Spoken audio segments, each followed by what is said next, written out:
Hey, kia ora koutou whānau, welcome. Oh my goodness, that's a bit embarrassing. do we want to match? Well, one of us is going to have to leave the party and go and change. No, it's not going to happen. Kia ora whānau, welcome back to it. It's funny we didn't notice that before we even set up. Like when we first came in here, we just didn't even notice it. I guess the sign is here that we need to get ourselves a new merch drop. Someone said Paul said cute. It's the uniform standard that you brought in. I'm just following the handbook. Yeah.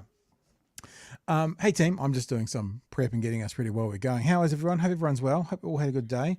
Good to be back with you. Yes, I know everyone breathed a sigh of relief when you heard about Newshub, and we are obviously going to have a look at that tonight.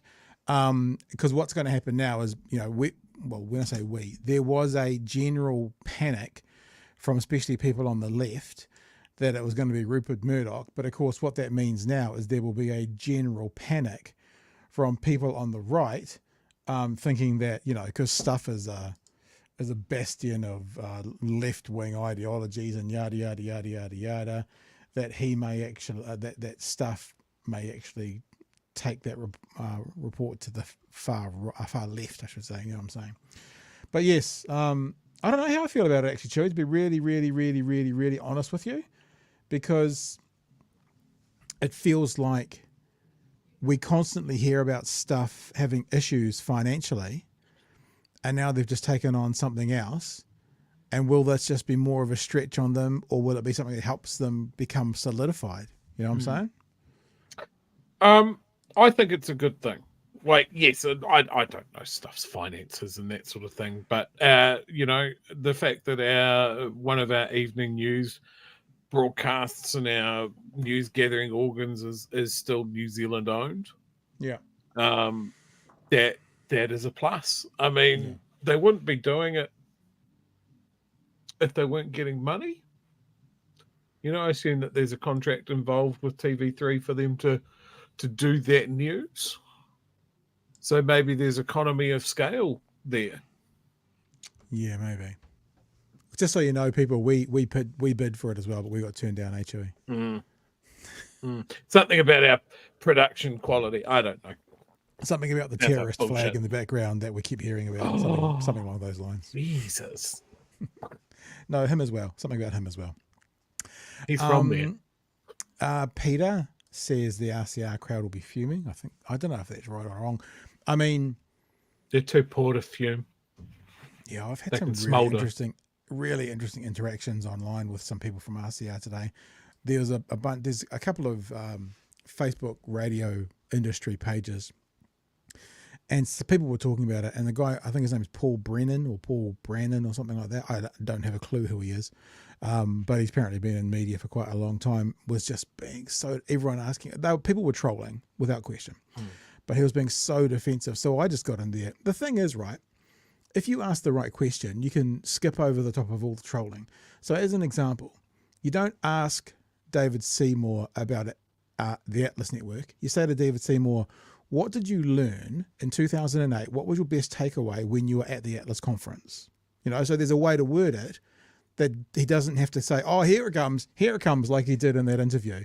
You just word it differently. Tell us that, how you won a competition with Atlas and you got flights to somewhere in the world because of a essay you wrote. What was that essay about? So that there's a way of getting beyond it without having to do it. And so I did that with this guy, and I just said, on reflection, do you think spending that much money on billboards and advertising to burn through $5 million in 13 months was the best use of that money? So I can't jumped over and went straight to the question. And he just was like, oh, here we go. The beards are joining in. It's like just literally nothing. So yeah, they.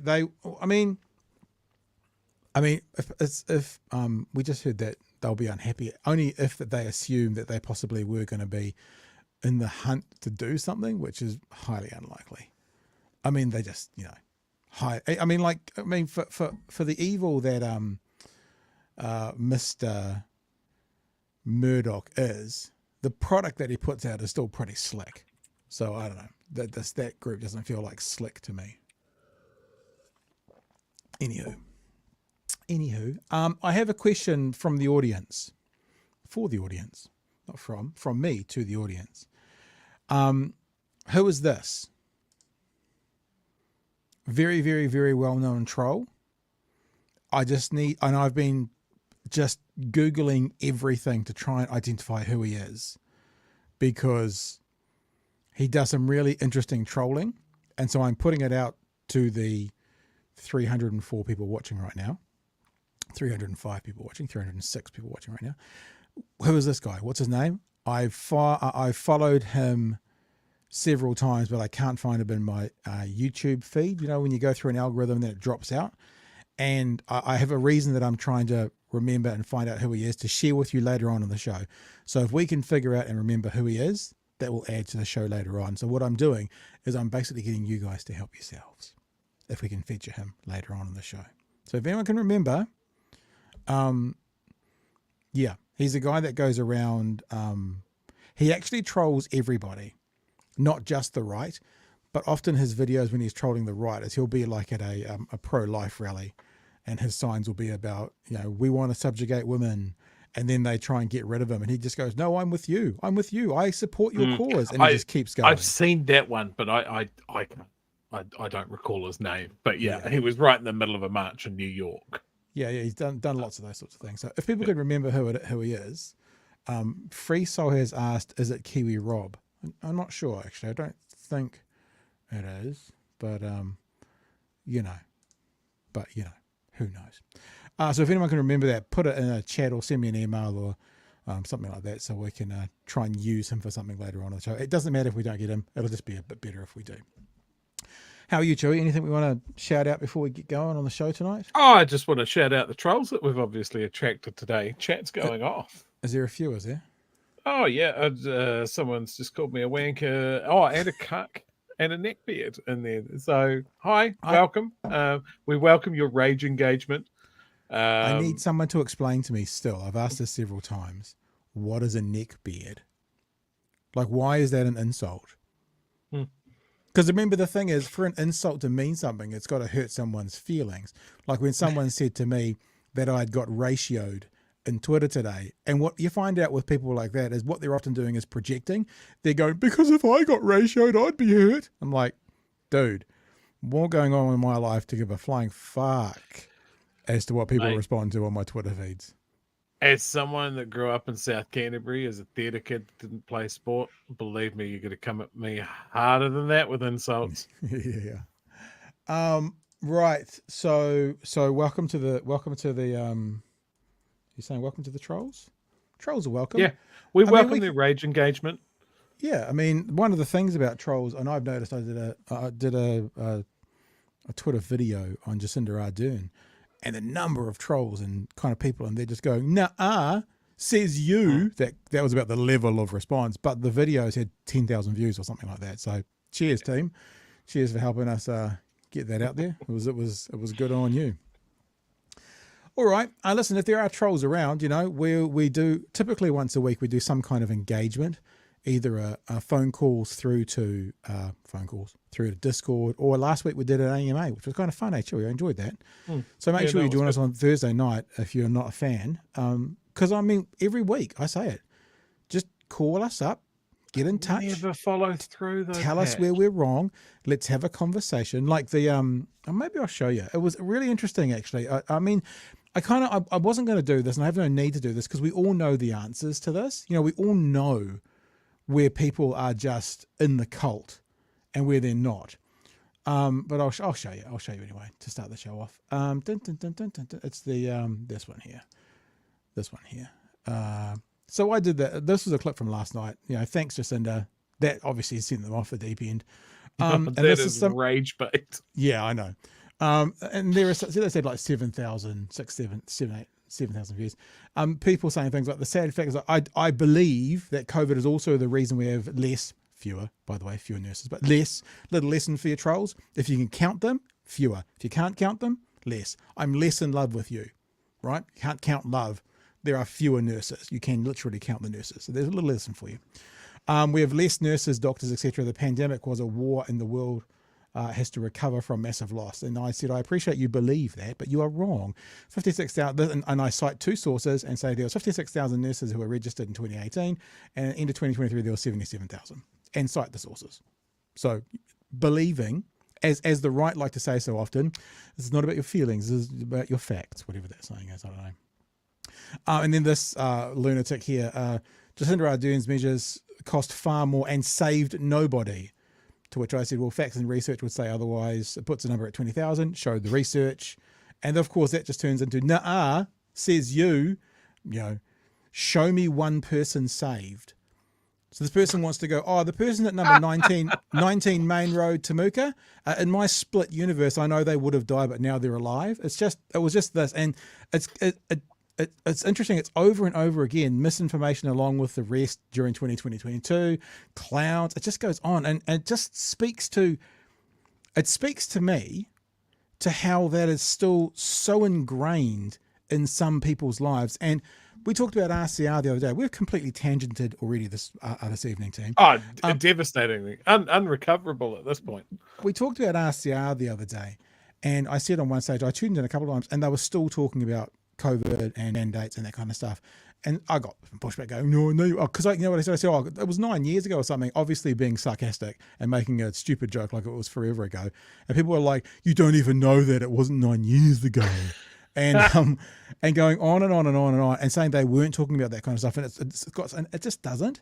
I mean, every time we tuned in, I tuned in 10 times, every single time the word vaccine, the word COVID, the word mandate, or the protest came up as part of the 5 minutes I was listening to. It's still such a part of their lives, and doesn't matter what you present them. I mean, that was research we shared last night, a study from within 200 countries, and their response to it is, nah. Someone say, oh, you sat too close to the podium. How many shots have you had? It's like, well. And then I just say, just offer your evidence. And of course, that never is. Just offer your evidence for your position. This is the evidence for mine. Never anything at all. So Pat, are you saying, just so I'm clear, yeah, that someone that wades into our comments with this position doesn't have maybe the best grasp of geopolitics and or spelling either? Some spelling clearly. Maybe very fat fingers. So you reckon they might not be an authority on the subject? Yeah, maybe. Wow, that's crazy. Because you know what? I'm down for a debate. Me too. I'll happily bring my wares to yours. And that's one of the things I keep talking to Karen, or not keep talking about, I've said several times to Karen Plunkett when he gets on my Twitter feed and goes, why don't you give us a call? And I just go, why don't you ask me on? I'll go on platform, happily go on. Ask me on. I'll come out and talk to you. Never. Nothing. You can call any time you want. No. You ask me on. I'll come on. Not a problem. Hey Oliver, little Ollie Plunkett, just to let you know, I'm going to be in Wellington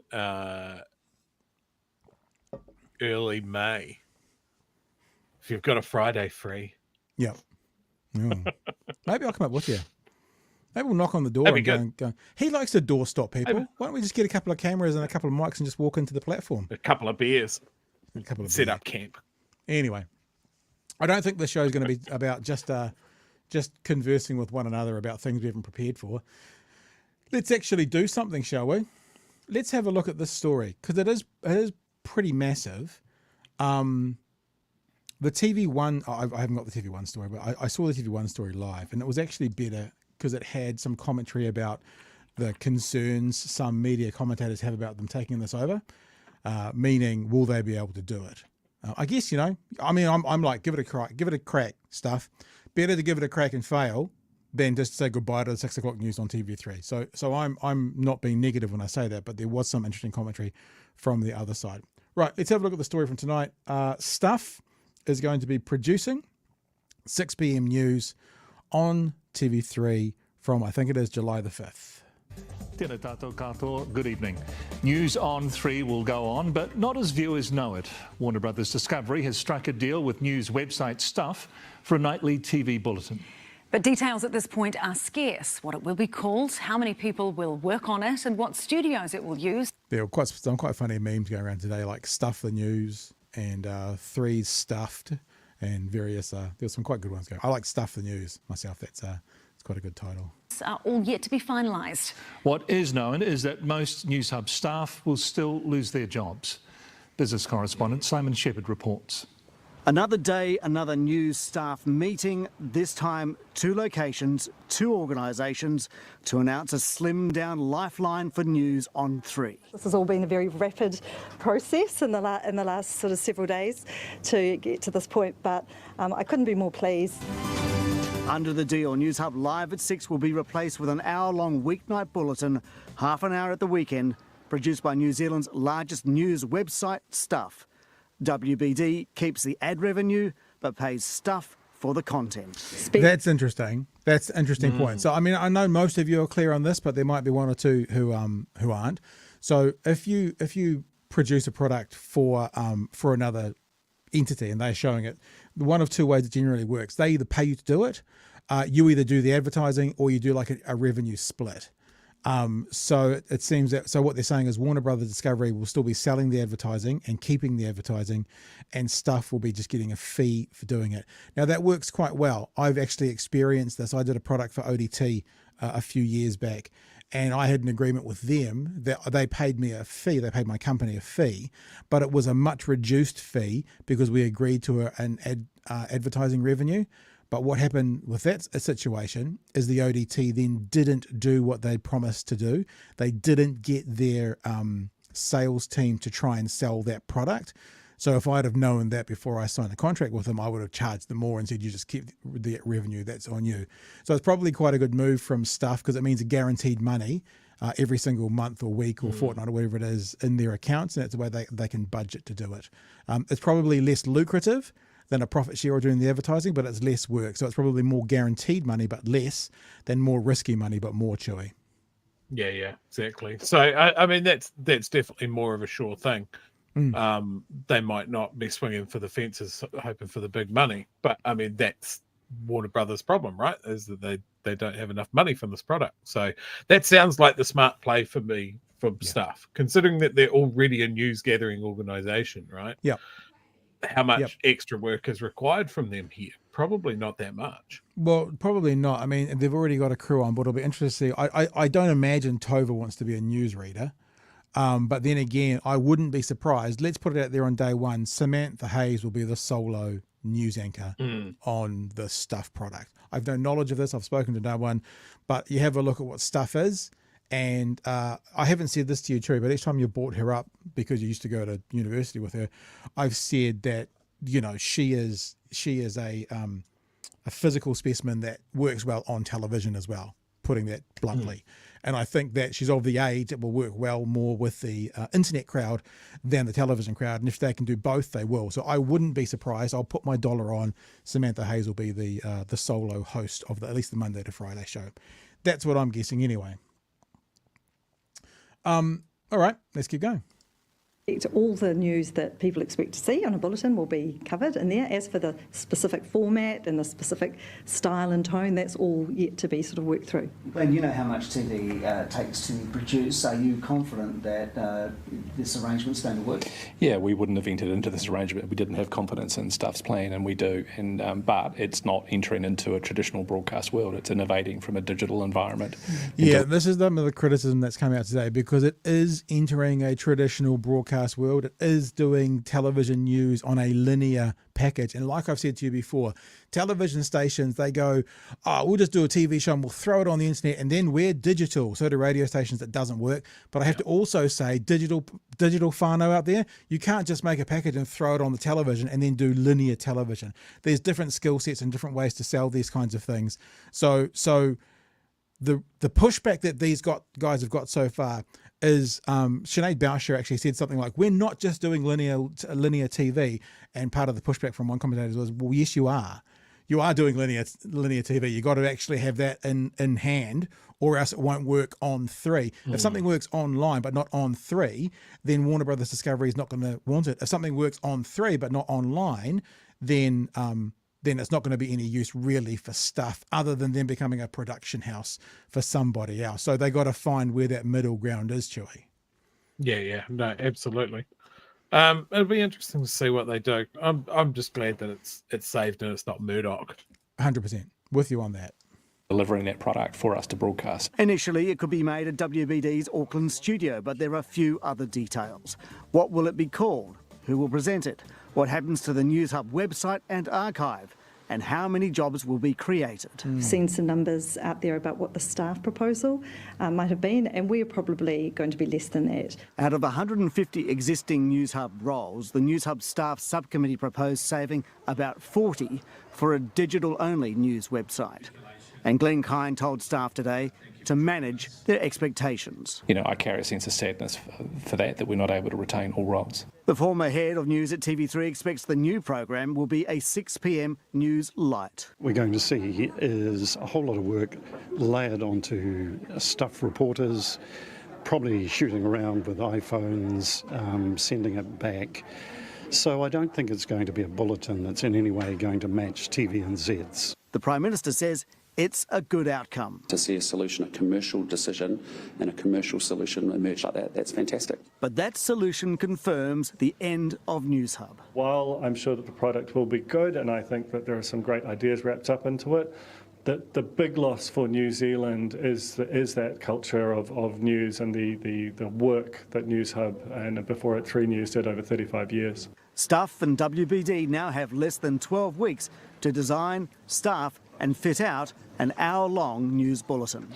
Yeah, that's pretty scary. When you hear it like that. I was gonna flick to the TV1 product as well, because Mark Jennings, was a bit blunter on TV1 than they showed on TV3. He was the one that was saying, you are doing linear TV. I don't know. I haven't got video from TVNZ because it hasn't come out. But this paragraph says, speaking to media earlier today, Boucher said Stuff would be, quote, investing in proper equipment to set up the new bulletin. That there would certainly no sense that it's just an on the cheap iPhone thing. Jennings was the head of news for TV3 between 2005 and 16. He warned that to compete with slick TVNZ offering of any kind on the cheap, product would be fraught with problems. Trying to do it on the cheap is fraught with problems. And you've got to remember you're up against TVNZ's 1 hour news bulletin. It's a slick product, and this is going to have to compare and hold its share of audience. Boucher spoke to One News shortly after today's announcement was made. Yeah. Anyway, so that'll do for that. So I'm not going to go looking through the whole article to get the exact quote. The other thing, though, is if they make it completely different, like if they make it news on a couch, like if they actively go, we might be on at the same time, but we're not competing with TVNZ. See, Today FM, the biggest mistake Today FM did was attempting, even though they said they weren't, they ended up attempting to compete with Newstalk ZB rather than doing something completely different. Yeah. So everyone's like, Jennings is talking about competing with, Mark Jennings is talking about competing with TVNZ. Just because you're on at the same time doesn't mean you're necessarily competing. There's lots of channels that have something on at 6 p.m. that don't compete. It could be a very different style. It could be more of a news commentary show. It could be more of a here's today's news from the couch. It could be a different style, which would for a different audience, and not have the expectations, well, they've got 500,000 a night, how many can we take off them? Okay, get some low-hanging fruit. How do you get 25-year-olds watching it? Maybe that's more the style. Yeah. No, and that's marketing 101. Find a point of difference. Yeah. If you're contesting a very strong competitor, then don't go toe-to-toe. That's what they've been doing for 30 years. Yeah. 35 years. And this is what's happened. So maybe it is a time to go, well, cool, we don't have the money. We don't have the resources. We don't have the staff. Yeah. What can we do on, say, the smell of an oily rag that is still going to be credible, that is still going to pass on information in a way that we're happy to put out? and is going to be something that you look at it and you go, oh, this is definitely isn't TV1. Yeah. Even the word credible is interesting, because what does that mean? I mean, credible, because if people may be thinking credible has to compete with TVNZ. I mean, credible, I guess that you don't want to put out shit. But what is that? What is that? How would you even break that down to what does something need to be quote unquote credible? Don't know. No. I don't have an answer. Like, trust me, they need to pull in the stories. They need to have points of view that have cut through analysis that is good, and yeah, just be seen to be there gathering the news. And I think personally, it all starts with a good logo. So maybe Stuff Hub, nice.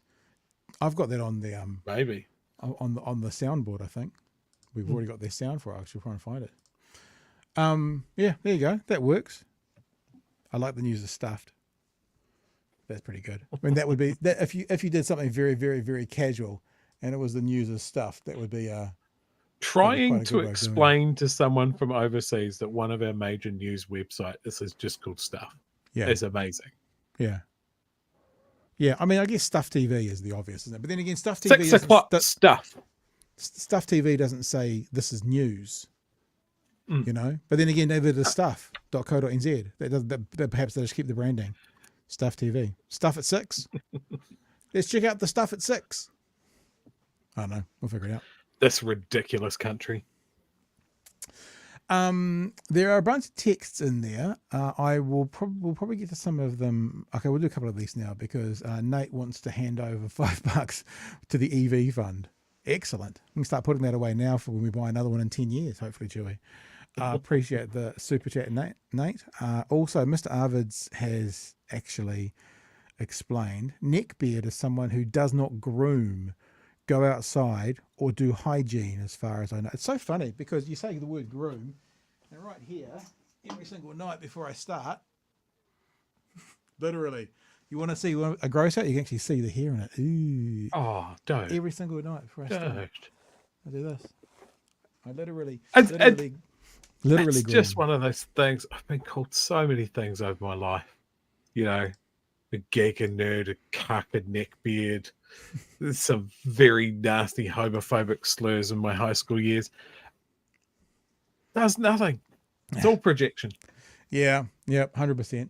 Often those that squeal the loudest about certain things are people who have those certain things themselves. It's a truth that happens more and more often than you would be surprised. So here's a brand new topic, which I'll throw at you because I know you love Simeon. Thank you for the super chat, Mr. Alex. Just wanting to say Simeon's tunnel in Wellington is a crazy idea when Lower Hutt needs the Cross Valley link built since the Esplanade, which runs from Petone to Seaview, has serious traffic problems. Well, look, I think that the point is, other points are there are dozens, probably dozens of other roading infrastructure projects they could do. You know, another crossing for the Auckland Harbour, obviously fixing up Wellington, you know, putting better roads between two townships pretty much anywhere in New Zealand could be better. But yes, Mr. Alex says specifically the Valley Link should take priority, Chewy. Yeah, the expansion in Lower Hutt, that Cross Valley Link it's people have identified it as a huge priority, a huge bottleneck to development in that area. But I think when you're just talking about Wellington and you go, okay, we're not going to get Wellington moving no matter how much work has been done and how much has been paid working out what the best way to do it. We're just going to shit can it. We're going to do the same with ferries, which is of course an absolutely critical national link. That's going to get shit canned because it is too expensive. And then suddenly, out of fucking nowhere, they pull this thing of like, oh, we're just going to do a huge fucking tunnel through the hills of Wellington that no one's brought up at any point. And I read this story in the Post about it, and they were talking to people who were very pro it.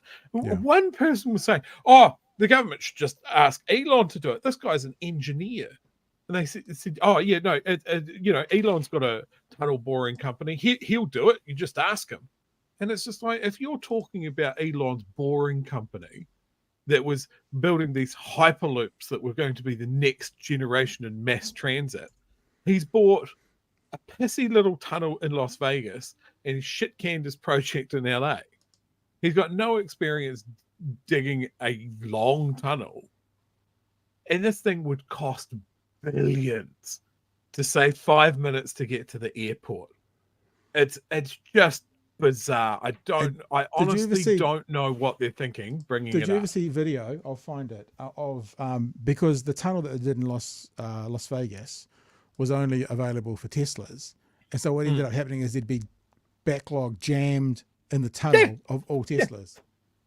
And I loved it. It was like, oh, he's almost got it.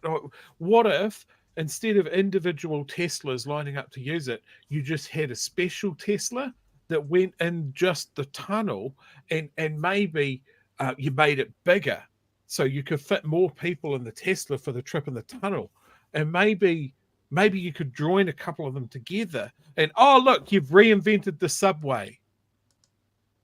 Like, it's just these tech bros, man. It looks so, like, the way he was talking about it was supposed to be vacuum sealed. You fucking travel at 300 kilometers an hour or something like this. And look, you've put a traffic jam under the ground. Well done, Elon. You are this generation's biggest brain. The thing about that is, though, it's amazing what they'll let a billionaire with some ideas do. I mean, you know what I mean? It's like, oh yeah, you can have a crack. And it's like, it's just like, no, yeah.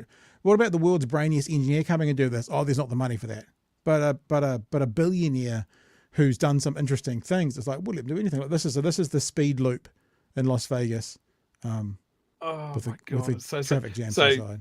So yeah, this is what the guy that the Post decided to interview. That guy from a major civil engineering works through a literal fault line, and underneath suburbs of Wellington, he was gonna book 8 lanes of traffic that way. Come on, that project would never happen, and I just don't know why they even brought it up. It's so dumb. Yeah. All right. Good news. Someone in the chat has identified the troll. Oh, yes. His name is Michael Picard. And I've just started following him on Twitter to make sure we don't ever lose that again. And that will add to something we're going to talk about a little bit later on. In fact, maybe we're going to talk about it now, actually, because I thought we might go to do Trump now, actually.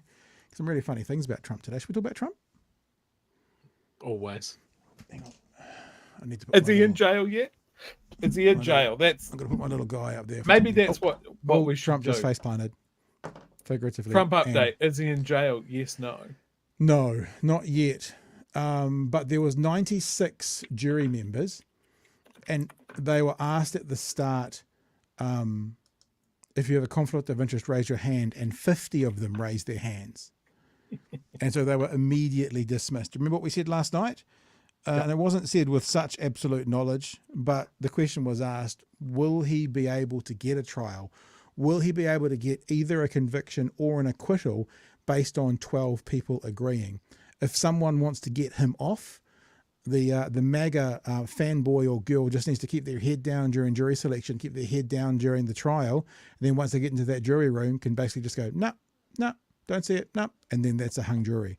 And if it's a hung jury, it might also mean that there's not another trial before the election, because these judges typically back up cases.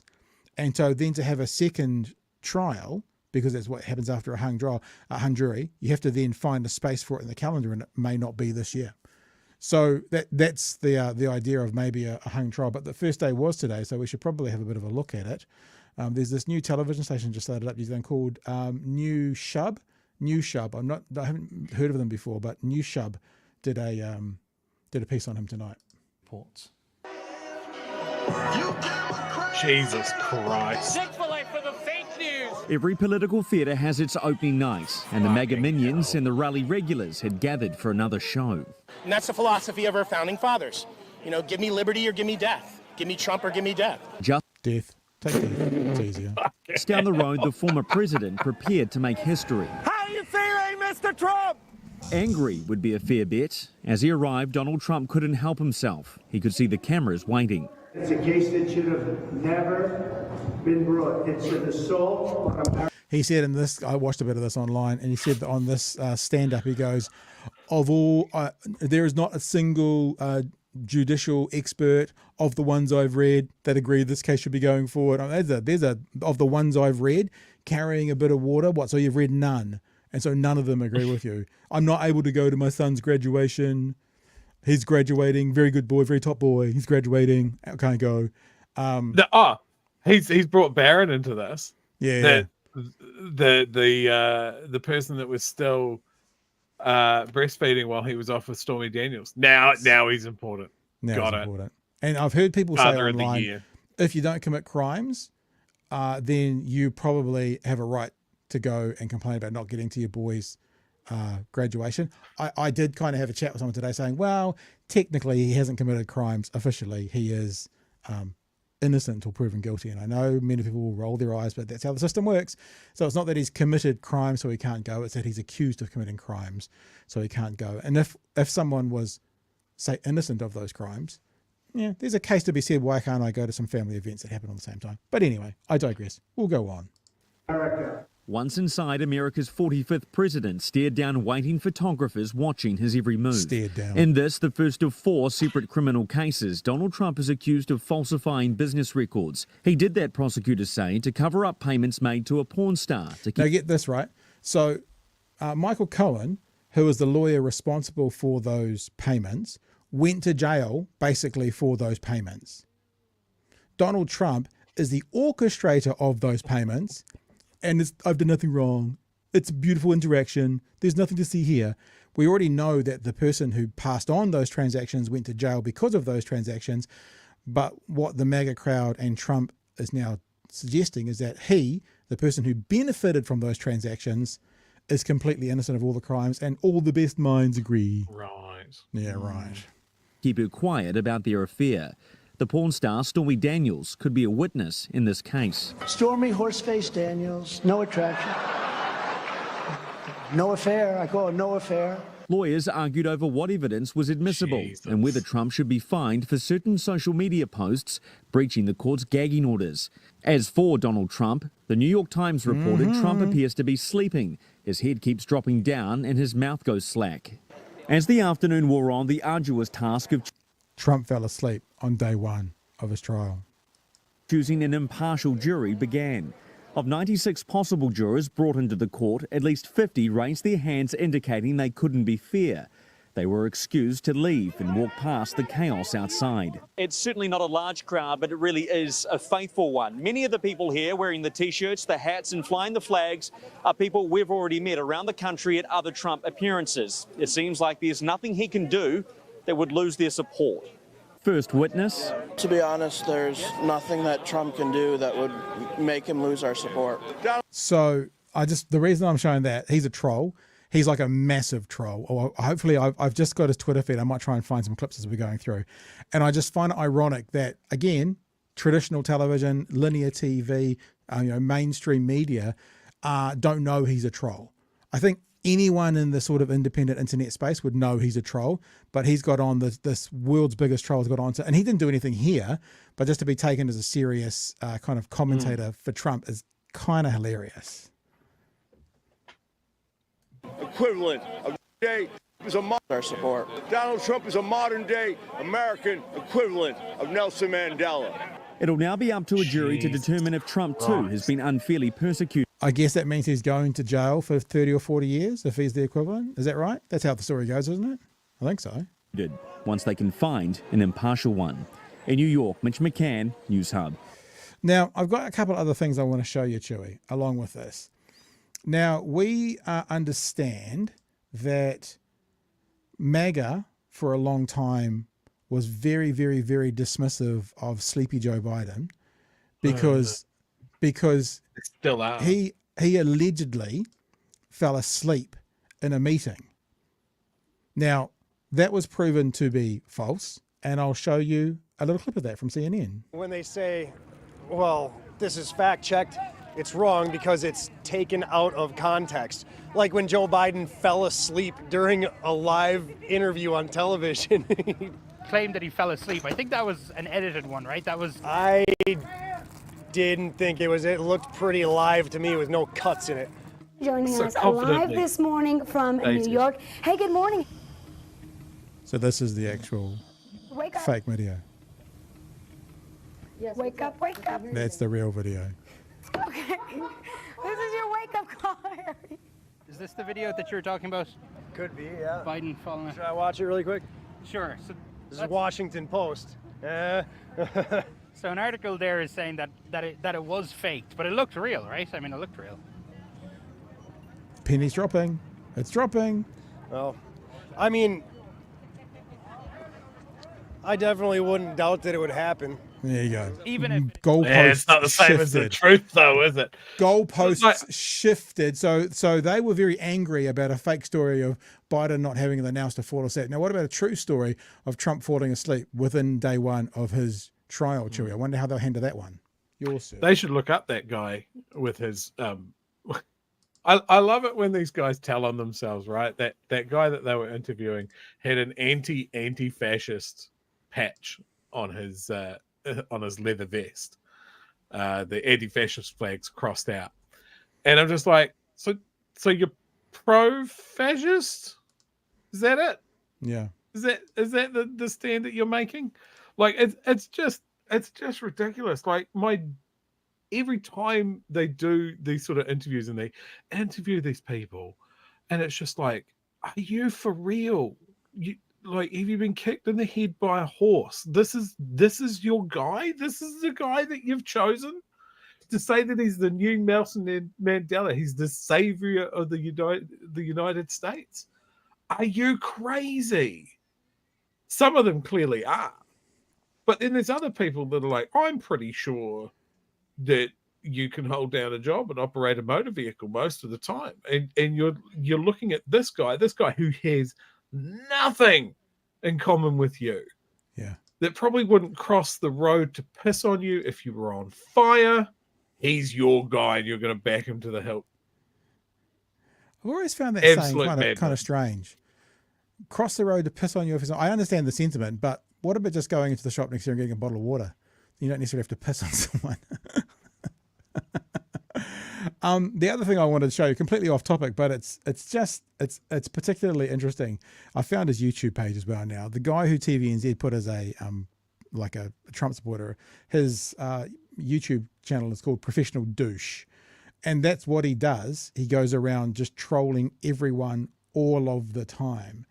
I haven't set up any of these, but this one is, I'll go to the place that's most, he trolls Matt Gaetz with a sex doll apparently. So, have a listen to what he's saying. And it's just what he does. Here it goes. I got you the underage girl.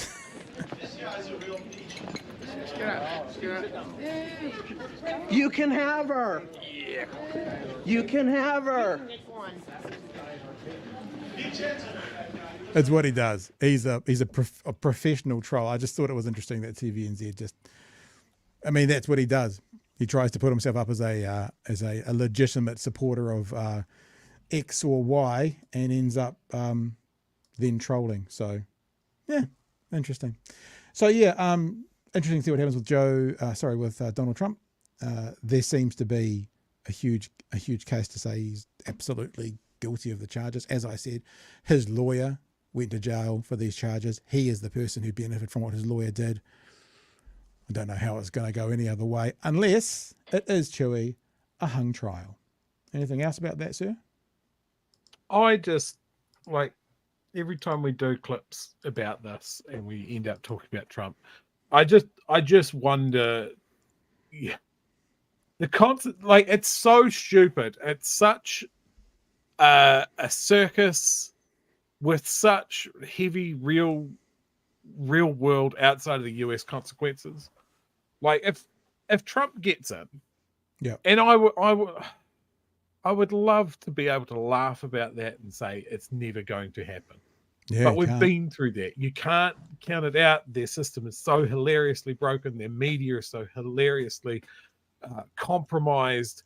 Their country is so devastatingly divided. And it would be great just to walk away and go, oh, well, you know, you got the government you deserved. Try not take us all out on the way out.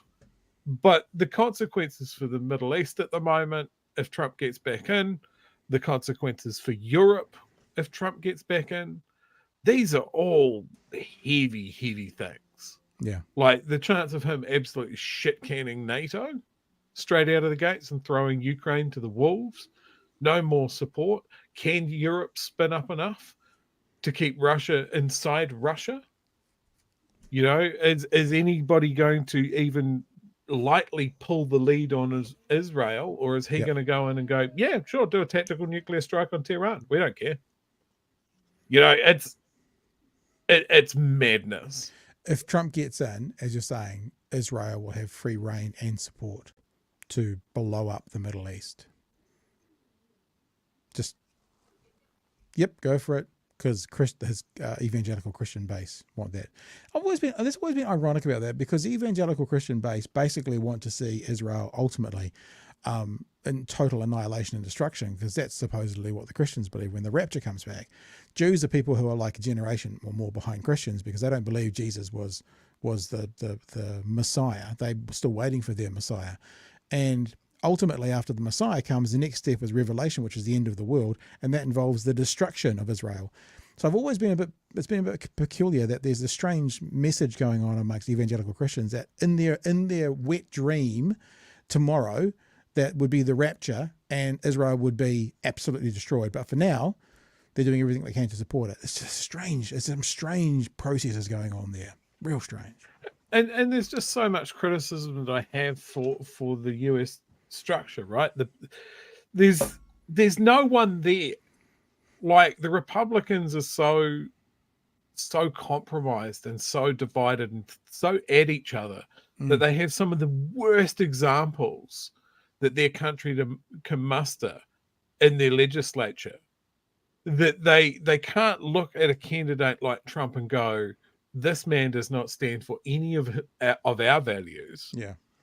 He stands for his own values, but we can't find someone that gets the poll results that he does, who gets the TV time and the column inches that he does. Because we've tried that. We've had serious candidates and they haven't got the cut through that he does. Yeah. But so we're going to just completely bend over and take it in the ass over our ideals and go for it.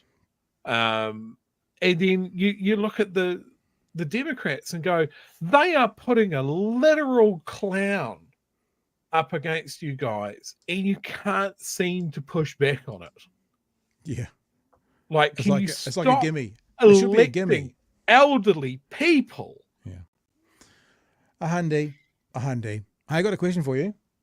Do you remember, I can't remember quite who it was, but do you remember someone saying this to us? We want a government that cares about how every single dollar is spent, because every single dollar the government spends is ultimately a dollar from your pocket. Does that ring a bell? That's very wise. Questions today around Christopher Luxon's social media and what it's costing the taxpayers. They have a team of 7, I believe, full-time in their social media team, which is pretty much more. Any television network, any radio network, any media company will not have 7 dedicated social media people. Let's have a listen to the story. The Prime Minister says he still sees democratic value in traditional media despite his ever-increasing social media presence. As he filmed influencer content abroad today, he was unable to say how much taxpayer money is spent on his social team. But Newshub can reveal there are 7 full-time staff working on social media for National, partly paid for by the taxpayer. Political editor Jenna Lynch reports. New Zealand, meet Christopher Luxon, the aspiring influencer. Can I just say, I think Newshub's gone one step too far here. This is fine. What he's doing now is fine. This is like Jacinda going on with Stephen Colbert or John Key going on with David Letterman. When you're in the country, you do this kind of thing. They kind of collate the two of them together. Like, look at Luxon trying to be an influencer. No, this is what a prime minister does. Goes to high profile people, media outlets in that country and has to sit down with them. So let's not get it twisted. This is good work by a prime minister, but this is not where the story is. Newshub unfortunately chased their tail a bit at the start, painting this as a part of the story. It's not. This is Jacinda talking to Stephen Colbert.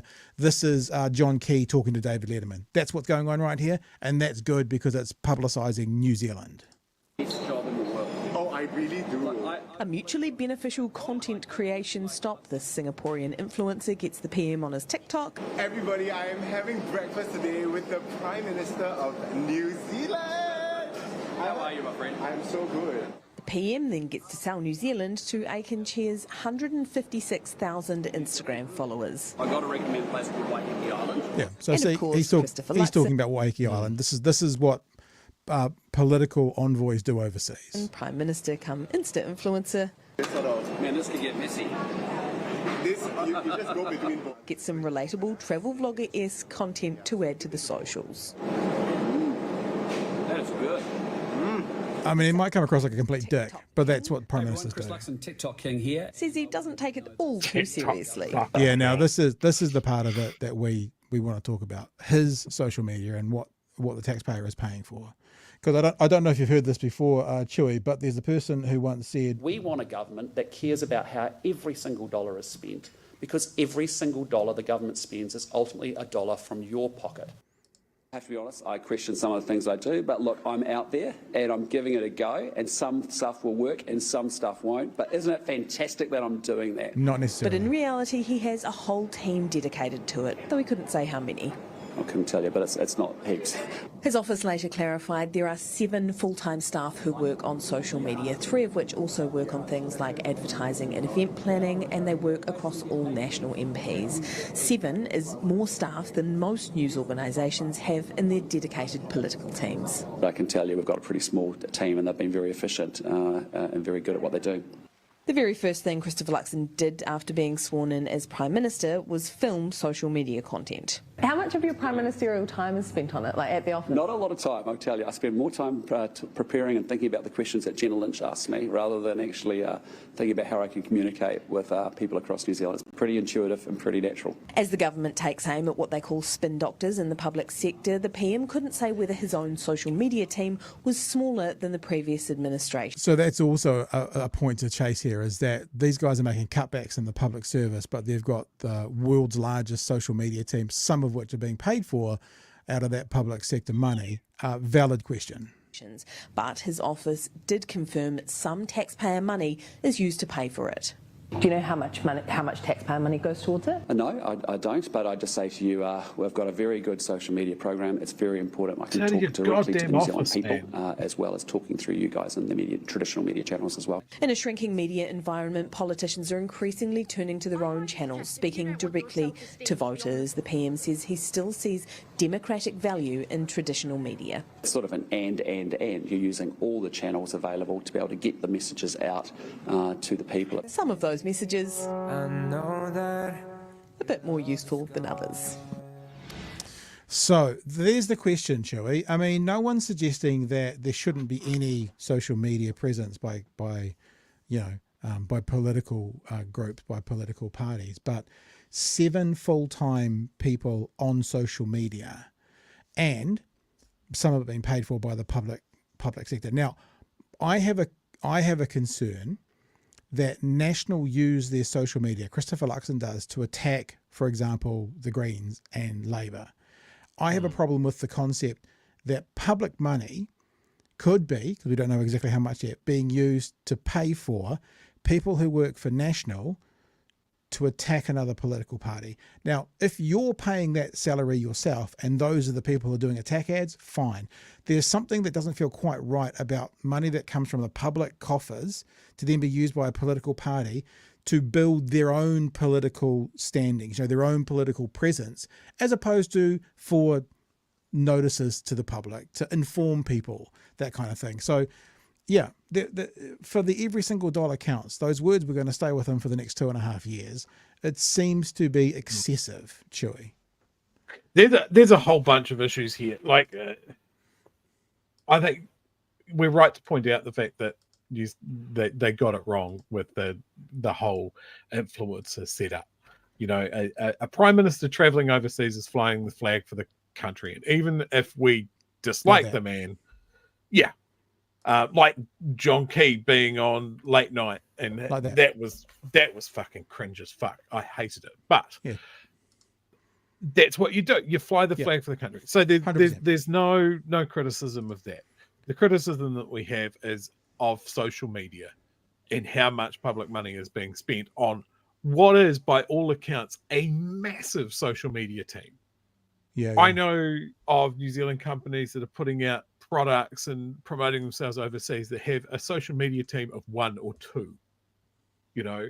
And I think if public money is being sent on that many people to basically, if it was social media as a way of communicating directly with New Zealanders, right? Communicating a message, information. What I've seen, I had a scan through Luxon's TikTok, and it fixed my back.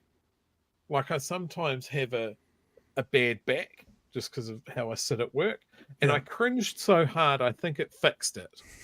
So I don't know if that's an overall net good, but it is cringy, and it's just like, you're trying to inform New Zealanders.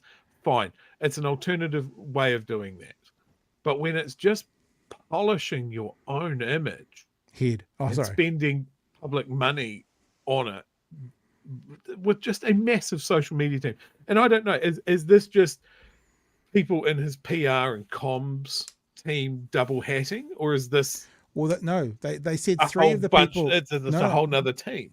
Well, the office said there was 3 people that had some multiple roles. That means there's 7 people, 4 are dedicated to it. And I think what you're saying is what I tried to say badly. Is like, if you want to have a national party team for your attack ad, you pay them yourself. If you want to have public money paying for staff, then it's for the betterment of New Zealand, not the betterment of national. And I think I would put that across all parties. Yeah. I mean, like, if the Greens want to do attack ads with it, then they should be paying for the people doing that. If the Greens want to have a person who's more about, this is policy releases, this is information, that's fine.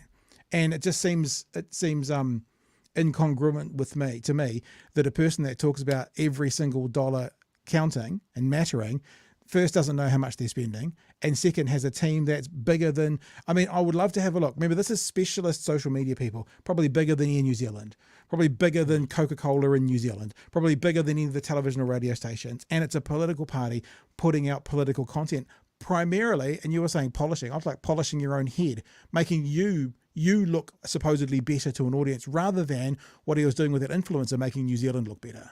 Well, here's the thing, right? One of the things that always comes up with Luxon is that he's not seen as being genuine. He's not seen as being relatable, because he's a millionaire that owns 7 houses, you know.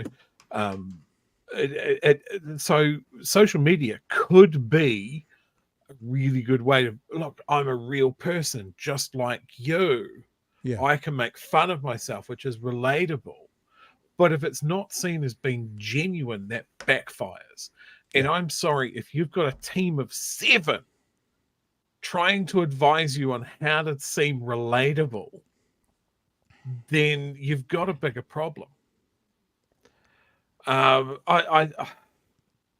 It baffles me. He just keeps on bobbling the stuff that is just like, if you're a CEO, you don't have to worry about it. You're a politician. Yeah. You do have to worry about it, and he doesn't have the skill set, and so he needs to pay 7 people to make him seem like an actual human.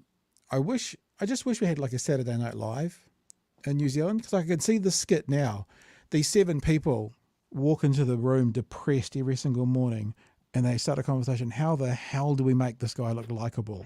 And clocking in for another shift in the Christopher Luxon TikTok mind. Yeah, and then they end up at the end of the day with the most awkward, most terrible TikTok that's ever been made in the history of the world. Again, if National want to pay for national people to promote national, fine.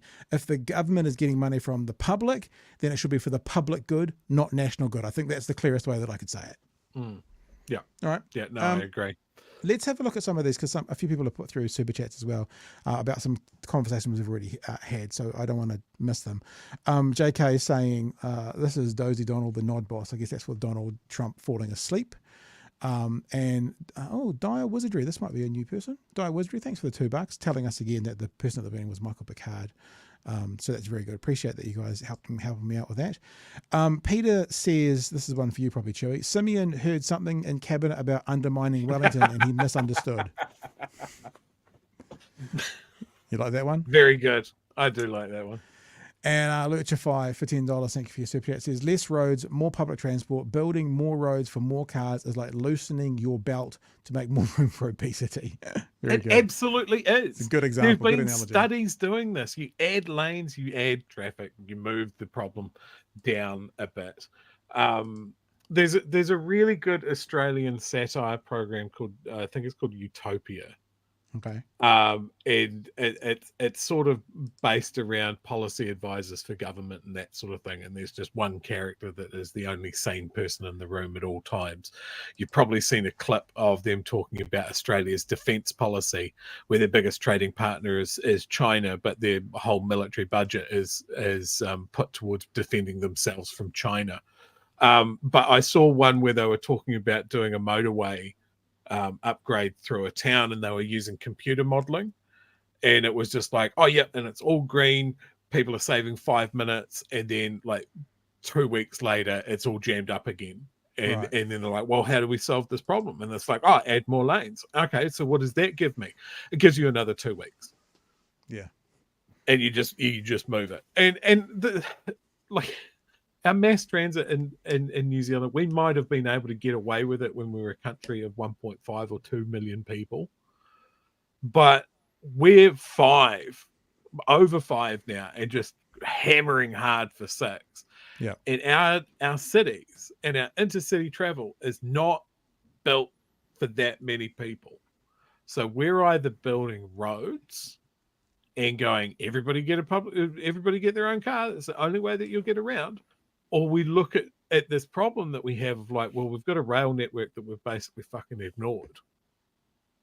And we know what we need to do. We need to make it better. We need to electrify it. We need to make it attractive to people and that sort of stuff. Because at the moment, the only way you've got of getting around this country is driving yourself, taking an unpleasant bus, or doing air travel. There's got to be other ways. Yeah, and I mean, I've said numerous times, I've got plenty of friends in Christchurch. It'd be nice to be able to just jump on a train in Dunedin, get off the train in Christchurch, have my mates pick us up and go for a weekend, $40 for a ticket up there sort of thing. Who wouldn't? Be great. Yeah, absolutely. Like I'm just, my wife's over in England at the moment, and yeah, they have fucked up their rail network big time by heavily privatizing it, and it's not as affordable.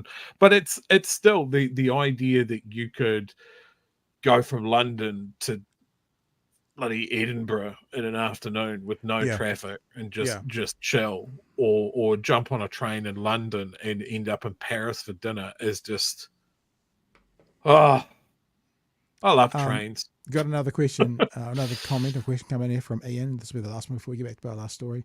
Ian for $2. Thank you for the super chat. How do we keep Aurora Line's infrastructure? I'm assuming this is a question specifically for Dunedin. Aurora is a council-owned company in Dunedin, and there was an idea floated about a month or two ago that they're investigating selling it off. And I guess what Ian's saying is, how do we keep it in maybe New Zealand hands, or how do we keep it in council hands, maybe? So the council, Dunedin City Council, is taking submissions on it at the moment. So I looked at it because you look at it in some ways, it is an albatross around the city's neck. But on the other hand, they've already pumped so much money into getting it profitable. We've done all the hard work, and now they want to sell it. Yeah. And it's just, it's one of those things that I think governments sell off the silverware too readily, and it's selling off a strategic asset to the city to a profit-making business is not a great idea. So that's what I put in my submission. Yeah.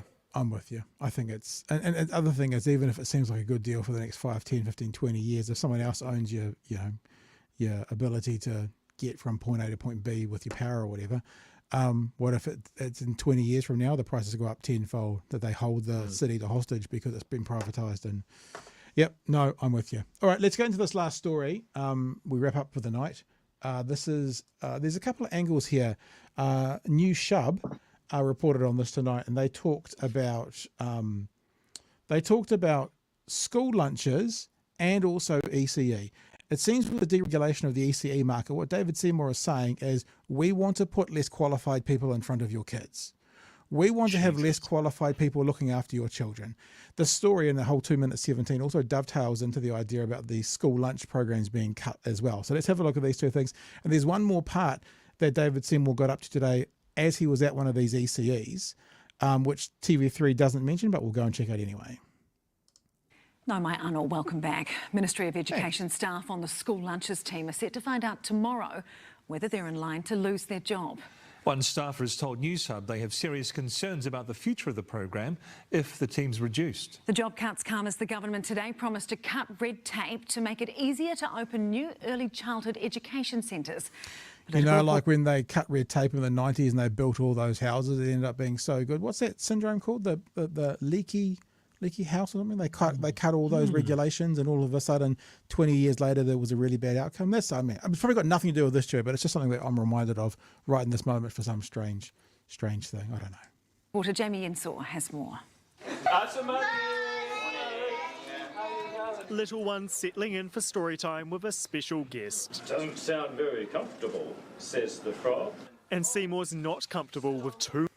Do you notice, and I bet you anything you want, that the ECE people did this on purpose? Right there behind, and you do get a close-up later, but right there behind that photographer is the kid's story book with Jacinda Ardern on the front page. Not comfortable with too much red tape in the early childhood education sector, where parents are facing long waits to find a place for their kids. So the government wants to make it easier to set up centres. New providers will no longer need government approval, and it will also be easier and cheaper to staff them.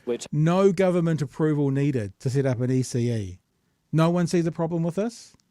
No one. So this is literally the ambulance at the bottom of the cliff.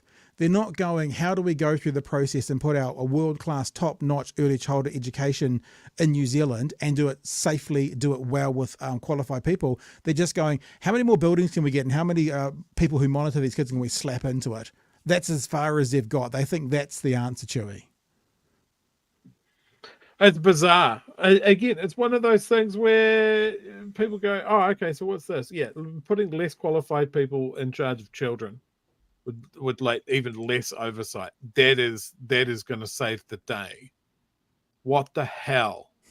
Of all the regulations to cut, keeping children safe and educated, that's on the chopping block.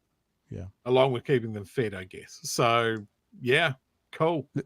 Let's just have a listen to the bit again about no government oversight. It's just, it scares me.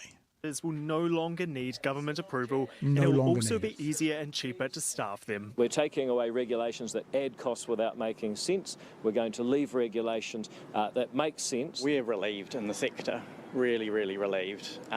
We're faced with layer after layer of regulation. But while the government's cutting red tape, rightly it's still so cutting jobs. Newshub has seen an email sent to a member of the school lunches team at the Ministry of Education saying it's proposed their role could be affected by a restructure. The ministry told us that full details will be released to staff tomorrow and wouldn't speculate on the number of positions that could be cut.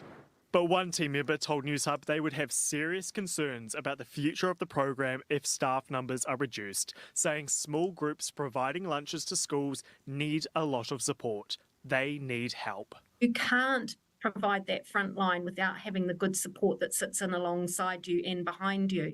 And in this particular case, the fact that we have a really strong team in the Ministry of Education means that our teachers aren't burdened down. Seymour, who's mulling changes to school lunches, says it's an operational decision. It's a question of, well, not how many people are required, but what are you delivering and how are you going to do it better and smarter? And yes, I'm quite confident that we'll be able to do it without those particular people. Why? Why are you confident? What evidence do you have that makes you confident? This is the end where you can see right in the middle. I think there was a kid's book for those who are listening to the audio podcast called Taking the Lead, which is Jacinda Ardern's story. What a meter from him as he was reading the book. And how the school lunches program could look and run without those people should be known by the end of May. Jamie Ensor, Newshub. So he was reading a story called Oi Frog. Okay. Now what TV3 didn't cover at all, but TVNZ did in a short clip, is how he then went outside and he compared Jacinda Ardern to an authoritarian and said that the book he was reading was a warning against authoritarian, and that's possibly why Jacinda Ardern's got a book in there as well. So let's just have a listen to this. This is outside at the same time. I'm going to just refresh the page. Though. Stay with me. Stay with me. Here we go. Let's go one more time. Come on, TVNZ. Oh, absolutely. But I have to say, Oi Frog was a lot more entertaining. I think he thinks he's being funny. Like the smirk, I think he thinks he's making a joke that everyone's in on, but he just comes off like a complete tool. Was a lot more entertaining. And ironically, Oi Frog seemed to be a warning to children about authoritarian people that tell you what to do all the time. Now, maybe that's why they also have the Jacinda book for a similar purpose. Who knows? Was that so? Oh, I think a wide range of people would have that view. Beg your pardon? Oh, I think the way that she used power through the COVID era was excessive. It didn't properly balance New Zealanders' rights and their welfare. And in some cases, it actually was found to be illegal. So some of those actions most certainly were. Yeah, you said the best thing there, Chewy. Like, how many times did he vote against the so-called authoritarian? He supported it. Yeah, he was.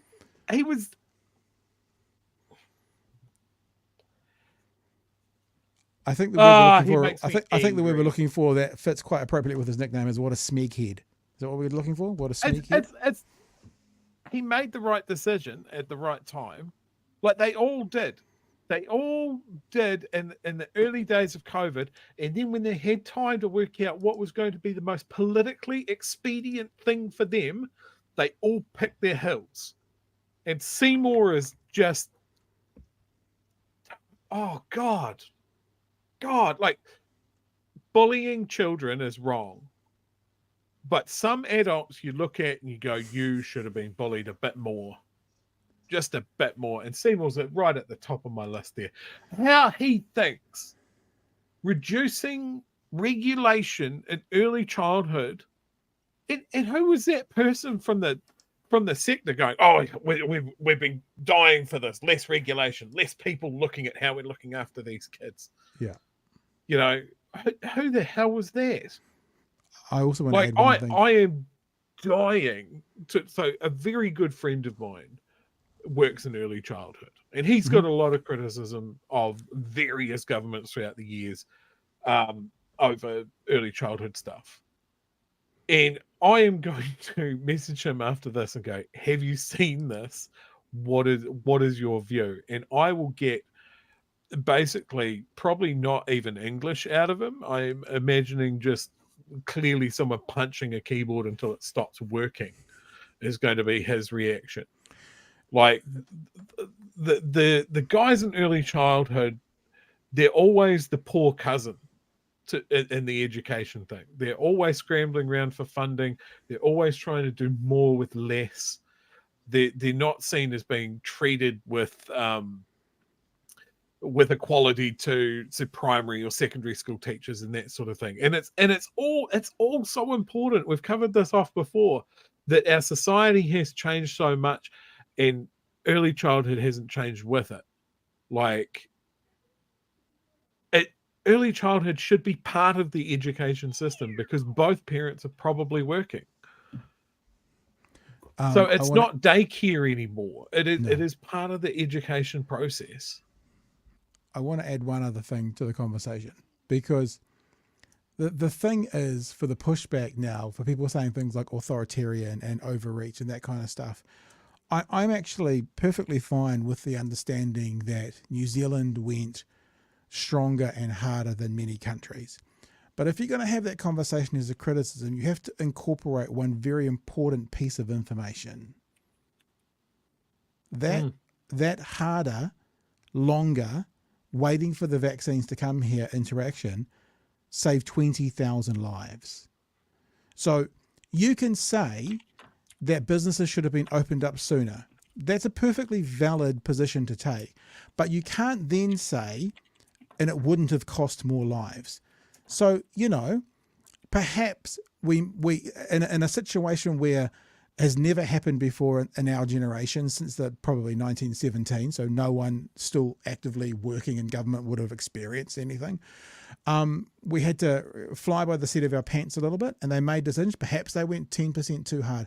Perhaps if they had gone 10% the other way, there would have been 15,000 lives saved and 5,000 more deaths, but businesses would have been better. They're all valid conversations to have, but you have to understand when you say, like he's saying now, authoritarian overreach should have opened up, what you're also saying is those lives that were saved, I'm fine with them not being saved. If you take that position, I have no argument with you because you're being an honest actor, right? If you take the position we should never have shut down, you need to accept the position you're taking, according to research, would have meant 20,000 more dead New Zealanders. If you have that position and you take that responsibility, I have no argument with you.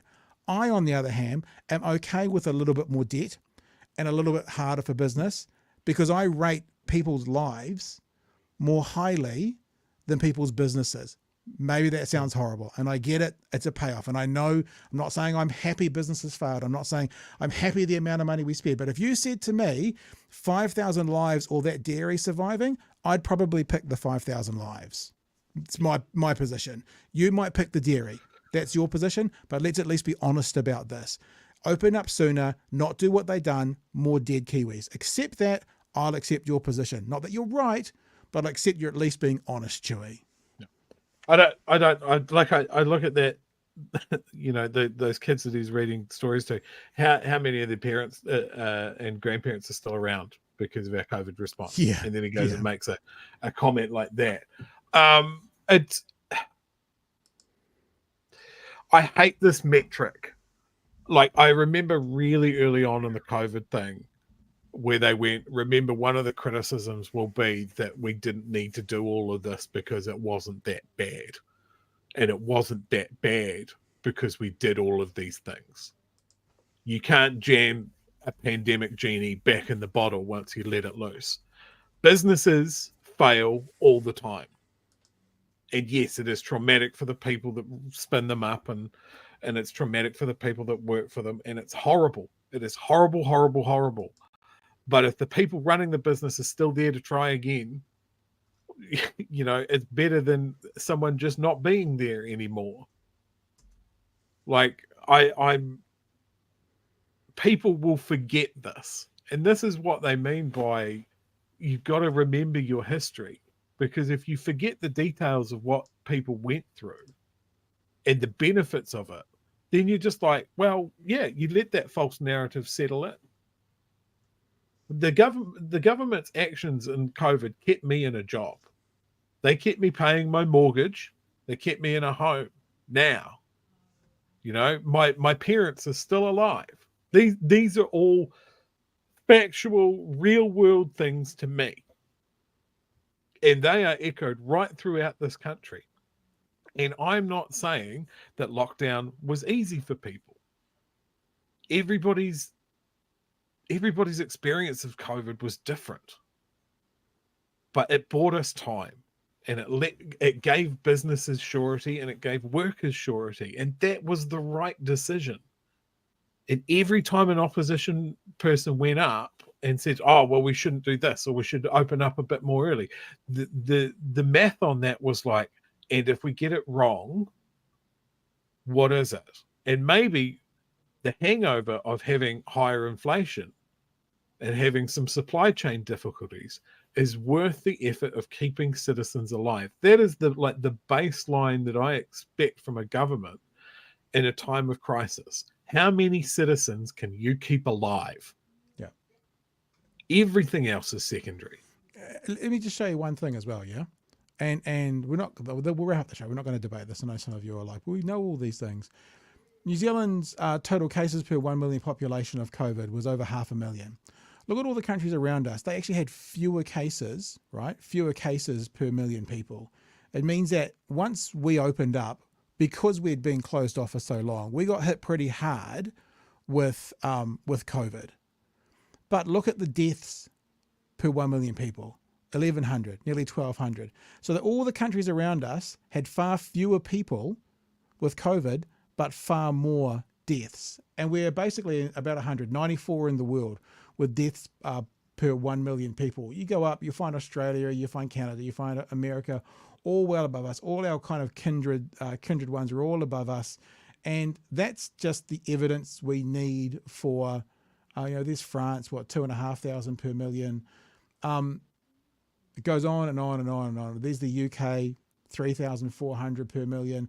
So fewer people died, even though many more people got sick per capita, because we were quicker. We kept it closed down long enough to wait for the vaccine to get us there, to get people vaccinated who then got sick because version 2, version 3, version 4 got past the vaccine, but fewer people died. It's actually unquestionable. And I said this last night, and maybe I'll try and stick to it. I don't feel like punching down anymore. And watching the responses on my Twitter feed today from those people, it does feel like you're punching down on people who have a mental deficiency. I'm not saying that in a mean way. I'm saying they're so deluded. They've been so ensconced in this world. They can't see straight. And so, the debate is over, and I don't feel like punching down anymore, because at this point, it's like we've been telling people water is wet forever. And now we've been swimming for 6 months and they've felt water is wet, and they're still trying to debate how water is dry. That's what it feels like. And there's just no point going any further with it. There's a lot of people that have also forgotten flatten the curve. The purpose for flattening the curve. If the hospitals got overwhelmed and the ICUs got overwhelmed by COVID cases, then if you had an accident, if you had a heart attack, if you had a car crash, that ICU can't deal with you. So you die in the car park. And that was the UK's experience. Yeah. I think for anybody who goes, this government, our government at the time made the wrong decision and we should have done this, that, and the other thing. The answer is, what country would you have rather been in? Yeah. Is it Sweden? Because they kept their cafes open? Because they were stacking up old people like it was cordwood. Mm-hmm. Yeah. We all know this. I hope you people have all made your submissions into the COVID inquiry. So Sweden is 2,700. So more than double us. So more than double the people per capita died. 100%. All right, guys. I look, when this is news, we'll talk about it. But I do really feel like this conversation is over to do with, but what about? It's like it's been done. It's been done. It's all this evidence is all through now. And all you're getting is basically a pushback from people going, nah, you believe research. Yeah, it's kind of it's like science in general. What science in general is doing is giving the best worst answer that they've got at the moment. And then tomorrow they'll give another answer, which is better than the worst answer, but still the worst, because we might do better still. And everything that's coming out, every bit of research, every bit of information is just saying it worked, as well as can be expected for some places, and in places like New Zealand, and better than can be expected. Remember, 2 countries on that second cycle extended their life expectancy, and New Zealand was one of them. It's worked. It's done. It's over. And I look forward to all you trolls in the comments of this video trying to say, nah, here's what I would say. And actually, to be honest, I'm not going to read it, but I would normally say, show me your evidence, but it's over. It's over. This conversation's over, as in there is no other evidence at the moment. There's more evidence out there, but this is definitive. Show me peer reviewed examples of the other side, and maybe I'll look at it. But every time we've been challenged with that by the likes of, what's her name, Chantal Baker, we've then shown how she's misread, misrepresented, or just plainly used the wrong piece of data, which was wrong every single time. So I'm not really interested in playing the game of show me your best numbers, because I've done that. We've done that for 3-4 years. And now all the research is coming out for 200 countries saying this is what happened. It's finished. Yeah. It's finished. God bless you all. I hope you can find your health and happiness with your fear about COVID and, mandates and lockdowns. And I'm glad you've got the hairless leader you want, who's apparently going to stop people walking into toilets with penises or something like that. And all the best to you and yours. I look forward to your children catching measles. I don't really. That was a really bad joke about catching measles in a few years' time at the outbreak. I don't wish that on your children in the slightest. Anyway, Chewy, I'm done. You done? I am done also. Yeah, I think I needed to retract that quite quickly, because you know what someone's going to do. They're going to go, oh, he wants the kids to... No, I don't. It was a bad joke. I said it straight away. Couple of super chats. Mr. Arvids, as much as I hate to say it, do you think incompetent staff or construction will lead to child death? This is about the ECEs. Well, I mean... It could do. It could do. I mean, put it this way. Is there more likelihood that a child will get in danger because of a less competent staff member? Of course, the answer's got to be yes. It's got to be yes. Would that lead to a death? I mean, who knows? I'm not going to speak to that. But yeah, children will not be looked after as well or taught as well with people with less skills and less training looking after them. It's as simple as that. Nick for $5, thank you for that. Just adding, if the floodgates were open during lockdown, there would be many thousands of people with long COVID. Yeah, it's all coming out at the moment as well. Lots of information about long COVID, and remember, which is something we don't know, that we'll be studying for years. The effects downstream from that are massive. We you already brought it up about the hospitals and stuff. Remember, we had that message last night from someone who had life-saving surgery in the second week of lockdown and was able to do so comfortably and safely because the hospitals weren't overrun like they were in London, like they were in New York, because of the lockdowns. So we those numbers are they're unknowable, those numbers, because there's not going to be a direct link from A to B to say because of COVID. But anyway, what do you got for us, Stewie? I see you got a photo that you want to show. Let he who hasn't raw dogged a porn star just after the birth of his fifth child with his third wife. What was the last line? Oh, I'll take my thing down. Cast the first stone. Cast the first stone. Let he who hasn't raw dogged a porn star just after the birth of his fifth child with the third wife cast the first stone. Just very traditional good Christian values there. Good, solid Christian values. All right, team. Thanks for being with us tonight. We'll catch you tomorrow night from 9 p.m. for another edition of Big Hairy News. Great to be with you. I've made contact with a really interesting... I shouldn't tell you these things, so they don't come off. You'll never know. Really interesting person based out of London or the UK who is a genocide researcher and educator, a lecturer, a social credit, a comms consultant, and a writer of letters from diaspora, and who is a genocide survivor, academic internationally. I've approached him to come on the show. If we get them this week or not, who knows? But it's out there. We keep looking for interesting interviews to give you guys as we keep talking. So thank you for being with us tonight. We'll catch you tomorrow night from 9 p.m. for another edition of Big Hairy News. Be safe, be well, vaccinate your kids against measles. Hooroo. Cheers, fam.